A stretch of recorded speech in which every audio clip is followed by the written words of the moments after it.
ശബരിമല വിശേഷങ്ങൾ നിങ്ങൾക്കായി അവതരിപ്പിക്കുന്നു കല്യാൺ സിൽക്സ്, കാലിക്കറ്റ് റോഡ്, പെരിന്തൽമണ്ണ. സന്നിധാനത്ത് സൗജന്യ സേവനവുമായി ഡിവോട്ടീസ് ഡോക്ടേഴ്സ് ഓഫ് ശബരിമല. ചികിത്സ ആവശ്യമായി വരുന്ന അയ്യപ്പ ഭക്തർക്ക് സൗജന്യ സേവനം നൽകാൻ സേവന സന്നദ്ധരായി സർക്കാരും ദേവസ്വം ബോർഡുമായി സഹകരിച്ച 125 ഡോക്ടർമാരുടെ സംഘമാണ് സന്നിധാനത്ത് പ്രവർത്തിക്കുന്നത്. സന്നിധാനത്ത് പ്രവർത്തിക്കുന്ന സർക്കാർ ആശുപത്രിയിൽ ആരോഗ്യവകുപ്പിന്റെ ഡോക്ടർമാർക്കൊപ്പമാണ് സർക്കാരിന്റെയും ഹൈക്കോടതിയുടെയും പ്രത്യേക അംഗീകാരത്തോടെ ഡിവോട്ടീസ് ഡോക്ടേഴ്സ് ഓഫ് ശബരിമല എന്ന പേരിലുള്ള സംഘം പ്രവർത്തിക്കുന്നത്.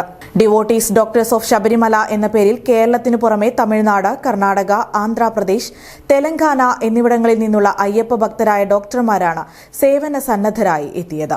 ഒരു വാട്സ്ആപ്പ് കൂട്ടായ്മയിലൂടെയാണ് ഇവർ ഒരുമിച്ചത്. പ്രമുഖ neuro surgeon doctor R Ramanarayanan ആണ് ഈ കൂട്ടായ്മയുടെ അമരക്കാരൻ. മകരവിളക്ക് വരെ ബാച്ചുകളായിട്ടായിരിക്കും ഡോക്ടർമാരുടെ പ്രവർത്തനമെന്ന് കൂട്ടായ്മയ്ക്ക് നേതൃത്വം നൽകുന്ന ഡോക്ടർ ആർ രാമനാരായണൻ പറഞ്ഞു. Cardiology, general medicine, ortho, neuro തുടങ്ങി വിവിധ വിഭാഗങ്ങളിൽ പ്രാഗൽഭ്യം തെളിയിച്ച ഡോക്ടർമാരാണ് സംഘത്തിലുള്ളത്. നിലവിലുള്ള ആരോഗ്യവകുപ്പിന്റെ ഡോക്ടർമാർക്കൊപ്പം ചേർന്ന് പ്രവർത്തിക്കുന്നതിനാൽ ഏത് അടിയന്തര ഘട്ടത്തിലും ചികിത്സ ഉറപ്പാക്കാനാകുമെന്നാണ് ഇവരുടെ പ്രതീക്ഷ. ആവശ്യമായ മെഡിക്കൽ ഉപകരണങ്ങൾ സഹിതമാണ് ഇവർ എത്തിയിട്ടുള്ളത്. സംഘത്തിന്റെ സേവന പ്രവർത്തനങ്ങൾക്ക് സന്നിധാനത്തെ ആരോഗ്യവകുപ്പിന്റെ ആശുപത്രിയിൽ ദേവസ്വം വകുപ്പ് മന്ത്രി വി.എൻ. വാസവൻ തുടക്കം കുറിച്ചു. മന്ത്രിയുടെ BP പരിശോധിച്ചുകൊണ്ടായിരുന്നു തുടക്കം. KU Janeesh Kumar MLA, Devaswom board president PS Prasanth, സന്നദ്ധ പ്രവർത്തനത്തിലെത്തിയ ഡോക്ടർമാർ എന്നിവരും ചടങ്ങിന്റെ ഭാഗമായി. News desk, today news.